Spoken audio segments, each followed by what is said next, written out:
बिस्मिल्लाहिर्रहमानिर्रहीम। आज हम स्टार्ट कर रहे हैं बायोकेमिस्ट्री का चैप्टर एंजाइम्स। और एंजाइम्स का इंट्रोडक्शन इससे पहले लेक्चर में हम पढ़ चुके हैं। आज जो हम करेंगे वो होगा स्टार्ट हम लेंगे साइट्स ऑफ एंजाइम सिंथेसिस से। क्योंकि हम एंजाइम के बारे में पढ़ चुके हुए हैं कि एंजाइम्स क्या होती हैं, तो एक रिव्यू दे देते हैं कि enzymes are the protein substances which are produced by the living cells and they catalyze the pre-existing chemical reactions within the living bodies. अब सवाल जहन में ये आना चाहिए कि ये एंजाइम सिंथेसाइज कहाँ होते हैं। सो हम ले रहे हैं कि the sites for synthesis of enzymes। जो पहली साइट्स इसमें आ रही हैं, so they are synthesized by the ribosomes and we know that the ribosomes are attached to the endoplasmic reticulum and that is the rough endoplasmic reticulum। ठीक है, enzymes are synthesized by the ribosomes which are attached to the rough endoplasmic reticulum। rough endoplasmic reticulum कहाँ पड़ा होता है और ribosomes कहाँ पड़े होते हैं, तो डेफिनेटली ये सेल के अंदर पड़े होते हैं। Information for the synthesis of enzymes is carried bye DNA. ठीक है, सो जो इंफॉर्मेशन देंगे यानी कि कहाँ पता चलेगा कि जी एंजाइम्स हमने सिंथेसाइज करने हैं, यानी राइबोसोम्स को कौन बताएगा कि हमने एंजाइम सिंथेसाइज करने हैं, तो वो डीएनए कैरी करता है ये message. Amino acids are bounded together to form specific enzymes according to the DNA codes। DNA message देता है या वो मैसेज कोड्स के फॉर्म में होता है और फिर वो बताता है राइबोसोम्स को कि जी आपने स्पेसिफिक प्रोटीन जो हैं इनको मिला के, यानी प्रोटीन मीन्स अमाइनो एसिड्स जो होते हैं उनको मिला के एक एंजाइम बनाना है। सो DNA कोडिंग करता है यानी कि खास मैसेज देता है, जिसके बाद राइबोसोम्स के अंदर जाके प्रोटीन्स की सिंथेसिस होती है यानी कि एंजाइम की सिंथेसिस होती है। Enzymes are protein in nature और प्रोटीन बने होते हैं अमाइनो एसिड के, तो दैट मीन्स कि एंजाइम्स जो हैं वो अमाइनो एसिड से बने होते हैं। अब चलते हैं ज़रा एंजाइम्स का स्ट्रक्चर पढ़ते हैं। एंजाइम के स्ट्रक्चर में दो चीज़ें होती हैं। पहले आप देखेंगे यहाँ पे मेरा कर्सर पड़ा हुआ है, एक पार्ट को कहते हैं एपो एंजाइम, दूसरे पार्ट को कहते हैं को एंजाइम। ये दोनों पार्ट्स जब मिल जाते हैं इसको हम कहते हैं एंजाइम। और पूरे एंजाइम यानी कि एपो एंजाइम और को एंजाइम को टुगेदर हम होलो एंजाइम कह सकते हैं। The whole of enzyme is called as holo enzyme. वैसे अगर उसमें से आपसे पूछे कि जी कौन से पार्ट्स हैं, सो यू शुड नो कि enzyme is made up of two parts, one is called as apo enzyme, the other is called as co enzyme. अब बढ़ेंगे एपो एंजाइम के बारे में कि जी एपो एंजाइम क्या होता है। The protein part of enzyme is known as apo enzyme. Enzyme के अंदर दो हिस्से होते हैं, एक एपो एंजाइम और एक को एंजाइम हमने कहा। तो जो प्रोटीन पार्ट है, जो प्रोटीन वाला हिस्सा है, उसको हम एपो एंजाइम कहते हैं।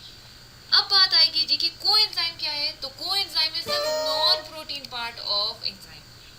यानी इसका मतलब है कि ये जो एंजाइम है ये दो चीज़ों से बना हुआ है, एपो एंजाइम और को एंजाइम। एपो एंजाइम इसका प्रोटीन पार्ट है और जो नॉन प्रोटीन पार्ट है वो को एंजाइम है। इट मे बी ऑर्गेनिक और इनऑर्गेनिक। ये जो को एंजाइम है ये दो तरह के हो सकते हैं, ऑर्गेनिक भी हो सकते हैं और इनऑर्गेनिक। अगर आपका को एंजाइम ऑर्गेनिक है तो हम उसको कहेंगे कि वो को एंजाइम है, लेकिन आपके पास अगर को एंजाइम इनऑर्गेनिक है तो तब हम उसको कहते हैं कोफैक्टर। उसका नाम क्या आ जाएगा, कोफैक्टर आ जाता है। ठीक है, फिर जी हम चलते हैं थोड़ा सा, मैंने यहाँ पे आपके लिए एक स्लाइड बनाई है जिसमें मैं आपके लिए कोफैक्टर और को एंजाइम को डिफ्रेंशिएट करूँगी। लेकिन आपने ये याद रखना है कि बगैर को एंजाइम के, ये जो को एंजाइम है इसके बगैर एंजाइम एक्टिविटी शो नहीं कर सकता। ठीक है, सो द कोफैक्टर जो है इसके बारे में हम पढ़ेंगे। तो cofactor is non protein and it is inorganic substance. जब यहाँ पे को एंजाइम की तरफ देखें तो ये नॉन प्रोटीन है but these are organic substances. Cofactor without it enzyme activity is not possible. ठीक है, एंड को एंजाइम क्या होते हैं, they are required by the enzyme for their activity. Cofactor की मौजूदगी में ही एंजाइम जो है अपनी एक्टिविटी शो कर सकता है, वरना एंजाइम बस ऐसे ही पड़ा रहेगा, कोई काम नहीं करेगा। कोफैक्टर्स कौन से हो सकते हैं, तो इसमें ये जिंक है, मैग्नीशियम है और आपके पास Fe+2 होता है। फेरिक जो है ये आपके पास इनऑर्गेनिक सब्सटेंसेस होते हैं। यहाँ पे हमने लिखा है कि they can not be dialysed, they can not be dialysed out, जो कि को एंजाइम्स हैं क्योंकि दे आर ऑर्गेनिक, ये नेचुरल होते हैं, इसलिए ये डायलाइज्ड आउट हो सकते हैं। इसके हमारे पास दो एग्जांपल्स हैं, या तो इसको को एंजाइम कहते हैं या फिर हम इसको NAD यानी कि निकोटीन अमाइड डाई न्यूक्लियोटाइड भी कहते हैं। ठीक है, सो अगर आपके पास ऐसा क्वेश्चन आता है कि जी आप डिफरेंशिएट कीजिए between cofactor and co enzyme, so this is a slide, इसको आप पढ़ सकते हैं। अच्छा जी, अच्छा जी, अभी तक जो हमने पढ़ा है तो वो दोबारा से टर्म होलो एंजाइम की आती है कि the complete enzyme is called as holo enzyme. यहाँ पे अब मैंने एक आपके लिए बनाया हुआ है, ये देखिए मैं हाईलाइट कर रही हूँ, तो इसमें बता रहे हैं कि जी apo enzyme plus co enzyme will make holo enzyme. The whole of enzyme, पूरा का पूरा एंजाइम, यानी कि apo enzyme plus co enzyme को हम कहेंगे होलो एंजाइम, जिसको हम कंप्लीट एंजाइम कहेंगे। अब ज़रा हम आते हैं, हमारे पास कुछ टाइप्स ऑफ एंजाइम्स होती हैं। दो तरह के एंजाइम्स होते हैं, एक को हम कहते हैं आइसो एंजाइम्स और एक को हम कहते हैं जाइमोजेंस। ठीक है, there are two types of enzymes, iso enzymes and zymogens. What are iso enzymes? Iso enzymes are the enzyme that catalyse the same reaction. The word iso, यहाँ पे आइसो लिखा हुआ है, तो आइसो का मतलब होता है सेम, और एंजाइम का लफ्ज है तो प्रोटीन्स। ठीक है, यानी कि वो चीज़ें जो कि किसी रिएक्शन को कैटलाइज कर रहे हैं। सो आइसो एंजाइम यानी कि ये वो एंजाइम है जो कुछ सेम रिएक्शन को कैटलाइज करेंगे। एंजाइम के नाम डिफरेंट होंगे, डिफरेंट टाइप के एंजाइम्स होंगे, लेकिन ये एक ही रिएक्शन को कैटलाइज करेंगे। They have same chemical properties but they are different in their structure.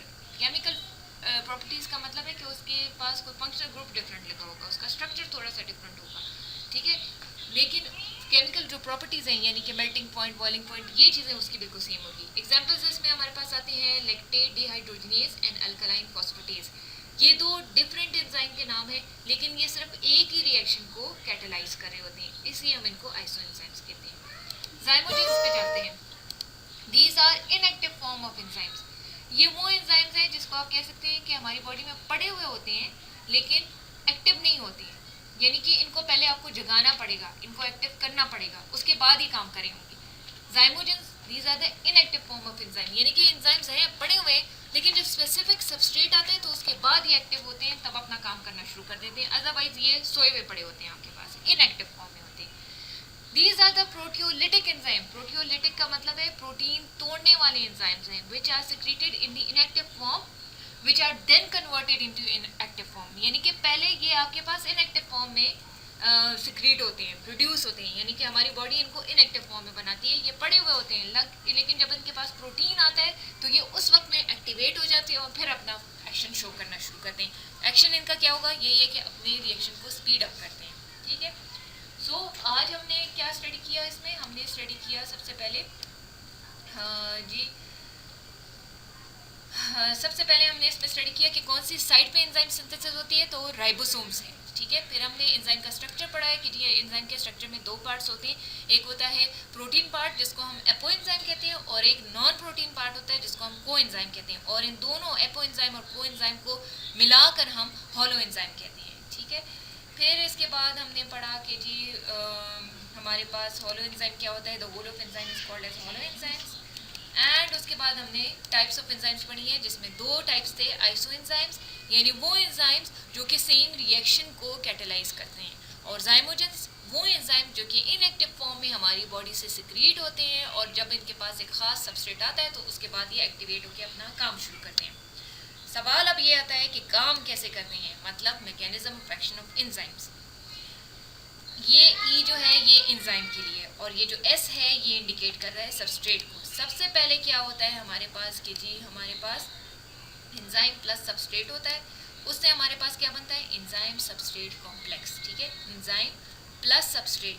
मैंने पहले ही कहा था कि एंजाइम बड़े स्पेसिफिक होते हैं, एक ख़ास एंजाइम के लिए, एक ख़ास सबस्ट्रेट के लिए एक ख़ास ही एंजाइम होता है। तो पहले कॉम्प्लेक्स बनेगा, फिर ये कॉम्प्लेक्स कन्वर्ट हो जाएगा किसमें, यानी कि यहाँ पे इसमें ये E प्लस पी हमने कहा हुआ है, तो इसका मतलब ये है कि यहाँ पे एंजाइम और ये पी जो है प्रोडक्ट के लिए, यानी जो हम बनाना चाहते हैं ये वो प्रोडक्ट बन जाती है। जब ये प्रोडक्ट बन जाती है तो उसके बाद हमारे पास क्या होता है कि ये प्रोडक्ट अगर आप यहाँ पे देखते हैं तो ये स्प्लिट अप हो जाती है। ठीक है, ये प्रोडक्ट आप देखिए तो ये हमारे पास यहाँ पे स्प्लिट अप हो गई है।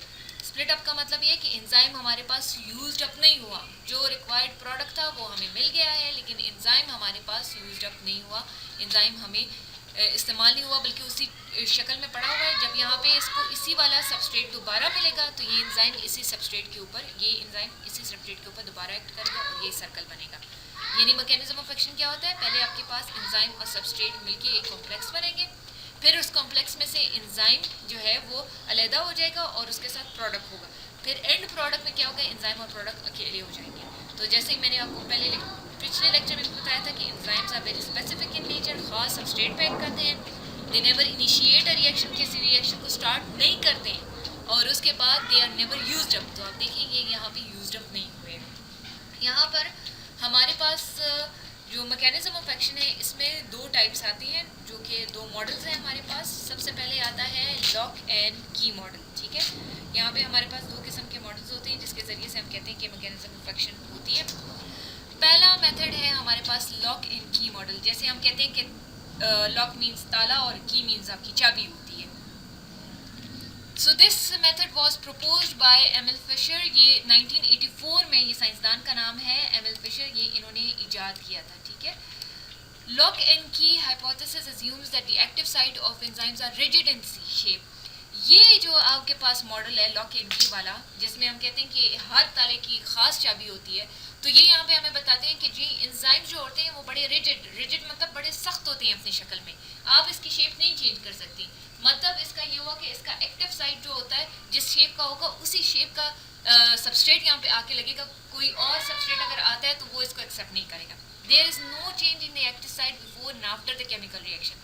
यहाँ पे देखिए, यहाँ पे एक जो है आपके पास 1 2 3 4 5 6 7 8 कॉर्नर्स वाला एक शेप है, यानी कि ये चीज़ हमारे पास सबस्ट्रेट है, ठीक है। ये जो येलो कलर का आपको नज़र आ रहा है तो ये आपके पास एंजाइम है। अब इस एंजाइम की जो शक्ल है वो ख़ास जो है इसी शेप के लिए बनी हुई है। अगर यहाँ पे ट्राइंगल या स्क्वायर शेप का कोई सबस्ट्रेट आता तो वो यहाँ पे आके नहीं लग सकता, क्योंकि ये एंजाइम बड़ा ज़िद्दी है, ये अपनी शक्ल को चेंज नहीं करेगा। So this is the lock and की मॉडल की, यानी अपने जिस शेप का आपके पास एंजाइम है उसी शेप का सबस्ट्रेट आएगा तब ये काम करेगा। अदरवाइज जो है हम सेकेंड मॉडल पे जाएंगे and that is the induced fit model. Induced और फिट का मतलब यानी कि वहाँ पे वो घुस जाए और एंजाइम उस सबस्ट्रेट के लिए अपनी शक्ल को बदलेगा, ठीक है। More recent studies have revealed that this process is much more likely to involve as induced fit model, और ये प्रपोज किया था डैनियल कोशलैंड ने इन 1958। ये डैनियल कोशलैंड जो है ये आपके पास साइंसदान का नाम है। According to this, exposure of enzyme to substrate cause a change in enzyme। ये कह रहे हैं कि जी जब एक सबस्ट्रेट एंजाइम के पास आता है तो एंजाइम अपनी शक्ल को उस सबस्ट्रेट की खातिर चेंज कर देता है, which causes the active site to change its shape to allow the enzyme and substrate to bind। पिछला जो हमने लॉक इन की पढ़ा है तो उसमें आपका एंजाइम जो है वो बड़ा रिजिड होता है, बड़ा सख्त होता है, वो सबस्ट्रेट के लिए शक्ल को नहीं चेंज करता। फिट इंड्यूस्ड का मतलब ये है कि बस आपने उस जगह में खुद को फिट करना है। तो जब यहाँ पे सबस्ट्रेट आता है, यहाँ पे आप देखेंगे, यहाँ पे जो फिगर नंबर 1 है उसमें आपके पास एक मून शेप्ड और एक ट्राइंगल शेप्ड एक्टिव साइट बनी हुई है, लेकिन जो आपके पास सबस्ट्रेट है वो दोनों एजेस से ट्राइंगल है। तो आप अगर देखते हैं सेकंड फिगर में जो एंजाइम है उसने अपनी शेप को सबस्ट्रेट के लिए चेंज कर दिया है, थर्ड में भी वो चेंज हो गया और फोर्थ में उसने रिलीज कर दिया जो भी प्रोडक्ट उसका है, ठीक है। सो जब वहाँ से हमने सबस्ट्रेट को रिलीज़ किया तो आप देखें एंजाइम की शक्ल वही मून और ट्राइंगल जो कि फिगर 1 में थी दोबारा वैसी हो गई है। So this is called as induced fit model के, यानी ज़बरदस्ती आप अपने आप को कहीं पे फिट कर दें। यहाँ पे एक और डायग्राम है जिसमें हम आपको दिखाते हैं, ये जो येलो बना हुआ है ये आपके पास एंजाइम है और यहाँ पे एक्टिव साइट है इसका, ठीक है। एक्टिव साइट और सबस्ट्रेट की शक्ल में बहुत फ़र्क है, लेकिन जब ये सबस्ट्रेट यहाँ पे आएगा तो एक्टिव साइट अपनी शक्ल को सबस्ट्रेट की शेप में चेंज कर देगा ताकि वो बाइंडिंग को एक्सेप्ट कर सके, ठीक है। सो ये था आपका आज का लेक्चर और होपफुली आपको समझ आया होगा। Thank you so much.